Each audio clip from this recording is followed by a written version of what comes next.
2025 is clearly the year of the indie, so you do not want to miss this debut title from Socrates Studio. Ruffy and the Riverside is an awesome 3D platformer with clear homages to Paper Mario and Banjo-Kazooie, titles like that, but has this fantastic mechanic called Swap that I cannot stop geeking out about. I think it has a killer soundtrack. I think it has an awesome art style. I can absolutely recommend this game to you. To set up the world, Ruffy is an adorable bear with a fantastic ability to swap the textures in the world around him. And one of his friends, who's a gem-obsessed mole, discovers these magic marbles that are able to mimic his swap ability in the world around him. But in helping this mole find those magic marbles, they've accidentally attracted a villain, Groll, who wants the marbles for himself and to take Ruffy's swap ability. Groll immediately steals every marble that he can find and does massive damage to Riverside and the Riverside sign that looks very much like the Hollywood sign. But this sign is the lifeblood of the city and the country of Riverside, and so Ruffy sets out with his friends to take down Groll and restore this sign. My favorite part of this game is exploring Riverside. This is the part that I think stands out with this game the most. On your quest to restore the Riverside letters, it'll take you to a ton of different biomes that have radically different ways of acquiring those letters. I won't give them all away, but some of my favorites include a skate competition that has you skating up to the clouds, and another one where you help out ghosts in a tombstone beauty competition. I love the variety of challenges that there are to find these letters. Riverside itself is kind of the hub world, and that's where most of your exploration is going to be, where most of your puzzles and riddles are to solve, and I had so much fun diving into that. There's plenty of hidden things to collect, of course, and some of the collectibles even have like in-game rewards that can help you clean up Riverside, which was a really nice touch. A lot of the puzzles, if you get stumped on them, you can actually bribe NPCs that are nearby to help you solve them. I really love that feature. Another collectible that I found that I didn't end up really utilizing because I'm just not artistic in that way, but I thought was a really nice touch. There's a certain puzzle where you gain these stones, and these stones allow you to add your own custom textures into the game. So if that's something that you're interested in, I think that's a really cool mechanic. I'm not artistic that way, so I just didn't utilize it.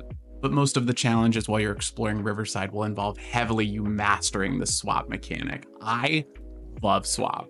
As you start the game, it's introduced to you as the ability to swap the textures around you, and in trailers, they'll show off your ability to freeze water by swapping the texture with ice, or even changing a waterfall into climbable vines from a mountain nearby, and that is so fantastic. To me, it's like a modern Nintendo vibe where if you think you can do something in Riverside, chances are Swap will let you do it, and that freedom is such a joy to me in gaming.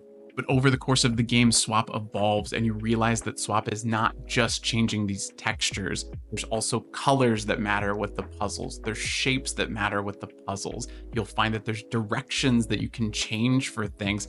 The way Swap evolves every time, it made my eyes wide. It made me smile. This mechanic is so good. One thing I will say on the exploration and puzzle side is I would actually hold off a little bit on diving too deep into it until you have access to the ability to ride hay bales. I found myself exploring for a really long time before I had access to that, and it kind of needlessly slows the game down. So once you have that ability, I would say go crazy. And I went crazy to the point where I had to tell myself to stop doing the puzzles just so that I could roll credits in time for this review. And while I would say the exploration is the strong point to Ruffy, unfortunately I would say the combat's probably the weak point. Combat's pretty standard fare for a 3D platformer. You have a basic attack, a charge attack, and a jump attack.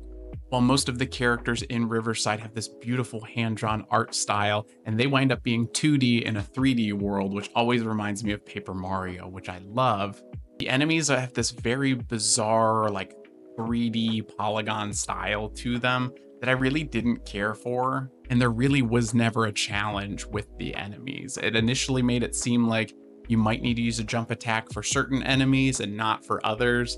And as I played, I found that it just really didn't matter. You can just spam the punch and you can basically get through the whole game that way. From what I recall, there were only 2 boss fights, both of which I really enjoyed, and I kind of just wish the basic enemies had been removed from the game and let the focus be on the puzzles and the exploration, and maybe introduced a few more boss fights, because I did enjoy those where they were. In terms of equipment to help you out with combat, you do have a variety of cape colors that you can choose from. They all have their own health and stamina upgrades, which is cool initially, but when I realized that the upgrades were tied to this roulette wheel and so that the stat boosts were randomly generated numbers, I ended up really not liking that. I kind of wish that I could have picked my favorite color, which would have been the base green one that Ruffy starts with, and slowly improve the health and stamina from there rather than hoping that this roulette wheel was going to work in my favor. While my overall experience with Ruffy is super, super positive, I really didn't care for the finale. The plot twists were kind of a bummer to me. I won't give them away in this review, of course, but it was a little disappointing. I didn't really like how the story panned out. I do like that they left room for a sequel. I want to see a sequel from this studio. Just because the finale wasn't really for me does not mean that I wouldn't recommend this game to you. I loved my time with Ruffy. So that's my review for Ruffy and the Riverside. I can absolutely recommend it to you. Thank you so much to Socrates Studio for the opportunity to review the game. I think if you're a fan of 3D platformers, you are absolutely going to love this. The exploration's amazing, the art, the music, fantastic. And again, I cannot stop geeking out about this swap mechanic. It is so fun. It's so well made. Major props to the studio.